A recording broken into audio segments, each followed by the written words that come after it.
মেরা ভারত মহান। ভারতের প্রধানমন্ত্রী মাননীয় মোদিজি যুগ যুগ জিও।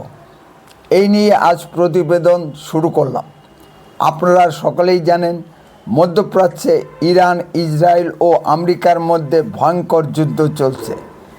মধ্যপ্রাচ্যের এক বিস্তীর্ণ অঞ্চলে একে অপরের উপর আক্রমণ শানাচ্ছে। কে ভুল কে ঠিক তা অবশ্য আমরা জানি না। এই যুদ্ধটা কি বিশ্বযুদ্ধের আকার নিতে যাচ্ছে? একদিকে আমেরিকা, ইসরায়েল তো আছেই, সঙ্গে যোগ দিচ্ছে তুরস্ক, সৌদি আরব, আরব আমিরশাহী, কুয়েত, কাতার, জর্ডন সহ আরব বিশ্ব এবং ফ্রান্স, যুক্তরাষ্ট্র, জার্মানি সহ পৃথিবীর অধিকাংশ উন্নত দেশগুলি। অন্যদিকে আছে ইরান, তাকে পিছন দিক থেকে সমর্থন দিচ্ছে চীন ও রাশিয়া। চীন ও রাশিয়া ইরাকের পক্ষে সরাসরি যুদ্ধে নামেনি, এখন শুধু অস্ত্র সাপ্লাই দেওয়ার মধ্যেই সীমাবদ্ধ আছে। চীন রাশিয়া ইরানের সঙ্গে যুদ্ধে নামলে কি ভয়ঙ্কর পরিস্থিতি সৃষ্টি হতে পারে তা অকল্পনীয়। ভারত এখনও নিরপেক্ষ ভূমিকা নিয়ে চলছে এবং পৃথিবীর কমপক্ষে 10 জন রাষ্ট্রপ্রধানের সঙ্গে আলোচনা করছে কিভাবে এই যুদ্ধ বন্ধ করে যুদ্ধমান পক্ষগুলোকে আলোচনার টেবিলে বসানো যায়। ভারত সেই চেষ্টাই করে যাচ্ছে। ইরান তাদের ছায়াসঙ্গী বিভিন্ন সন্ত্রাসী গ্রুপগুলি যেমন হুতি, হিজবুল্লাহ ও হামাস কাছাকাছি আরব দেশগুলোর উপর মিসাইল ও ড্রোন ছুড়ে আক্রমণ চালাচ্ছে। আমেরিকা তাদের দেশের স্বার্থ ও সাম্রাজ্যবাদী নীতি নিয়ে যেমন চলে, এটা লুকোছাপার কোনো ব্যাপার নয়, তেমনি ইরান, ইসরায়েল ও আমেরিকাকে সম্পূর্ণভাবে ধ্বংস করে দেওয়ার অবিরাম হুমকি দিয়ে চলছে। আমেরিকা ভারতের উপর ট্যারিফ শুল্ক চাপিয়ে ভারতের রাজনীতি ও অর্থনীতিকে ধ্বংস করে দেওয়ার প্রচেষ্টা চালিয়েছিল। আমেরিকার সে প্রচেষ্টা সফল হয়নি। ভারতের পক্ষে আমেরিকাকে চ্যালেঞ্জ করা সম্ভব হলেও ইরানের পক্ষে তা কি সম্ভব? এই বিশ্বে আমেরিকার দাদাগিরি কিছুটা হলেও মেনে নিয়ে চলতে হবে, তা না হলে ইরানের মতো হামলার শিকার হতে হবে।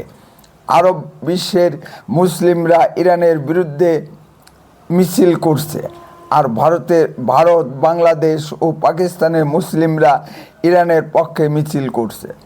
ভারতে যেসব মুসলিমরা ইরানের পক্ষে মিছিল করছে, ভারতের কোনো বিপদে তাদের মিছিল করতে দেখা যায় না। এই সকল মুসলিমদের আইডেন্টিফাই করে তাদের দেশ থেকে বহিষ্কার করতে হবে। তোরা ইরানে বা আমেরিকায় গিয়ে বা নিজের পক্ষে বাংলাদেশ বা পাকিস্তানে গিয়ে ইরানের পক্ষে মিছিল কর, আমাদের কোনো আপত্তি নেই। বাংলাদেশ বা পাকিস্তানের সরকার আমেরিকার বিরুদ্ধে যেতেও ভয় পাচ্ছে, সেটা তাদের সরকারি বিবৃতি থেকেই পরিষ্কার বোঝা যাচ্ছে। ভারত কেন সরাসরি আমেরিকার বিরুদ্ধে গিয়ে নিচের বিপদ নিচে ডেকে আনবে? নমস্কার, আপনারা শুনছেন উত্তরের কণ্ঠ। উত্তরের কণ্ঠ থেকে আমি প্রভাত বসাক, তুফানগঞ্জ, কোচবিহার। শুধু দর্শক মণ্ডলী, আপনারা যে যেখান থেকে আমার প্রতিবেদনটি দেখছেন তাদের সকলের প্রতি প্রীতি ও শুভেচ্ছা রইল। আশা করি ভালো আছেন। চ্যানেলটিকে লাইক, শেয়ার, কমেন্ট করে সাবস্ক্রাইব করুন, যাতে দ্রুত সকলের মধ্যে ছড়িয়ে দেওয়া যায়। মধ্যপ্রাচ্যের চলমান যুদ্ধে ভারতের বিপদ কি? ইরান হরমুজ প্রণালী বন্ধ করে দিয়েছে।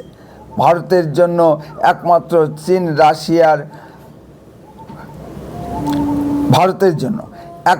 চীন রাশিয়ার জন্য খোলা আছে। ভারতের কয়েকশো তেলবাহী জাহাজ হরমুজ প্রণালীতে আটকা পড়ে গেছে এবং ভারতের ক্ষতির পরিমাণ প্রায় $10,000 কোটি। এই হরমুজ প্রণালী দিয়ে ভারতের 40% তেল আমদানি করা হয়।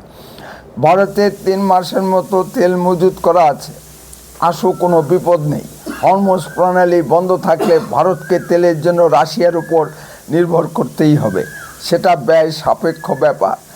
ইতিমধ্যে রাশিয়ার 95 লক্ষ ব্যারেল তেল ভর্তি একটি ট্যাঙ্কার ভারত মহাসাগরে আছে।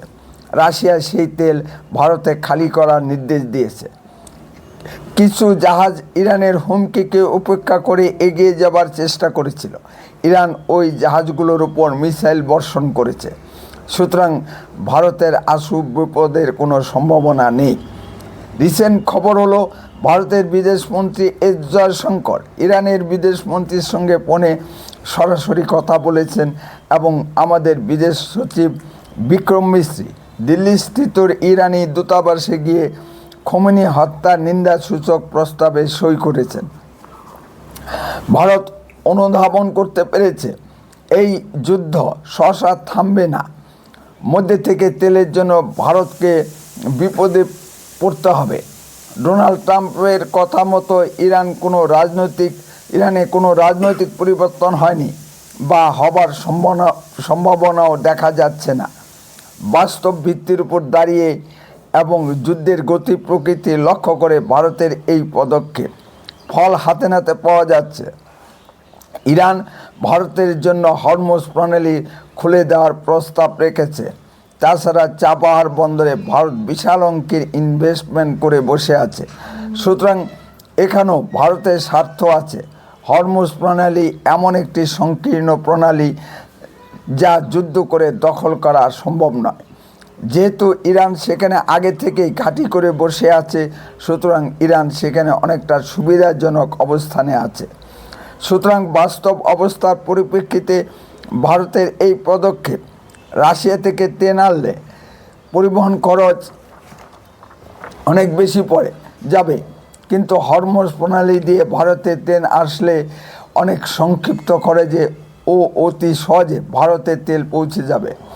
রাশিয়া ভারতকে তেল দিতে রাজি আছে, কিন্তু খরচ বাঁচানোর জন্যই ভারতের এই কৌশল।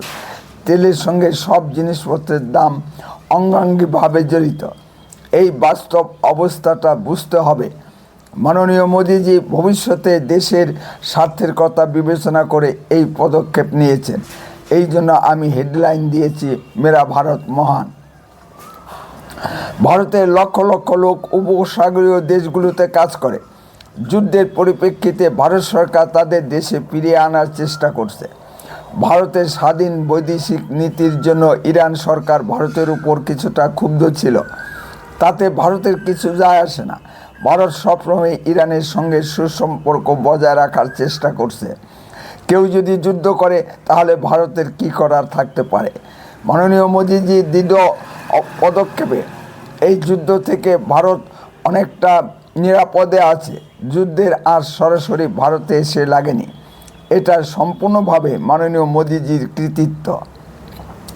সবাই নিজ নিজ দেশের ব্যবসায়িক স্বার্থ দেখছে, তাহলে ভারত দেখবে না কেন? গতকাল ইরানের একটি যুদ্ধজাহাজ ভারত মহাসাগরে আন্তর্জাতিক জলসীমায় আমেরিকার সাবমেরিন থেকে ছোড়া টর্পেডোর আঘাতে সম্পূর্ণরূপে ধ্বংস হয়ে গেছে। এই ইরানি জাহাজে 180 জন নাবিক ছিলেন। তাদের ভিতর শ্রীলঙ্কার নৌবাহিনী 100 জনকে জীবিত উদ্ধার করতে সমর্থ হয়েছে। এই যুদ্ধজাহাজ ভারতের সঙ্গে যৌথ সামরিক নৌমহড়ায় বিশাখাপত্তনম এসেছিল। দ্বিতীয় বিশ্বযুদ্ধের পর এই প্রথম যুদ্ধে টর্পেডোর ব্যবহার হলো। আস্তে আস্তে যুদ্ধ বিশ্রীর দিকে মোড় নিতে যাচ্ছে। ইসরায়েল খোমেনি সহ ইরানের উচ্চ পদস্থ 40 জন সামরিক ও বিচার বিভাগের অফিসারদেরকে হত্যা করেছে এবং বর্তমান সকল ইরানি নেতৃত্ব ও অফিসারদেরকে হত্যা করার হুমকি দিচ্ছে। অন্যদিকে ইরানও ইসরায়েলের প্রধানমন্ত্রী মিস্টার বেঞ্জামিন নেতানিয়াহুকে হত্যা করার জন্য বারবার মিসাইল আক্রমণ চালাচ্ছে। আমেরিকা অনেক দূরে থাকায় প্রেসিডেন্ট ডোনাল্ড ট্রাম্পকে হত্যা করা ইরানের পক্ষে সম্ভব নয়। ইরান আত্মসমর্পণ না করা পর্যন্ত ডোনাল্ড ট্রাম্প ক্ষান্ত হবেন না, যুদ্ধ চালিয়ে যাবেন। মনে হয় বর্তমান ইরানি নেতৃত্বের পক্ষে যুদ্ধ বন্ধ করা সম্ভব নয়, তাই যুদ্ধ চলবেই। এখনও স্থলযুদ্ধ শুরু হয়নি, মিসাইল ও ড্রোন আক্রমণের মধ্যেই সীমাবদ্ধ আছে।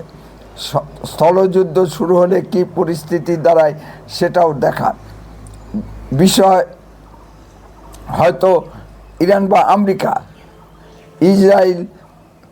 মাননীয় মোদিজিকে ধরেছেন, যাতে উভয় পক্ষই সম্মানজনক শর্তে পিছু হটতে পারে। ভারত সবসময় আলোচনার টেবিলে বসার আবেদন জানাচ্ছে। যদি কিছু বলার থাকে কমেন্টে বলুন, আর লক্ষ্য রাখুন উত্তরে কণ্ঠের পর্দায়। দয়া করে চ্যানেলটিকে সাবস্ক্রাইব করুন। বন্দে মাতরম। ভারত মাতা কি জয়।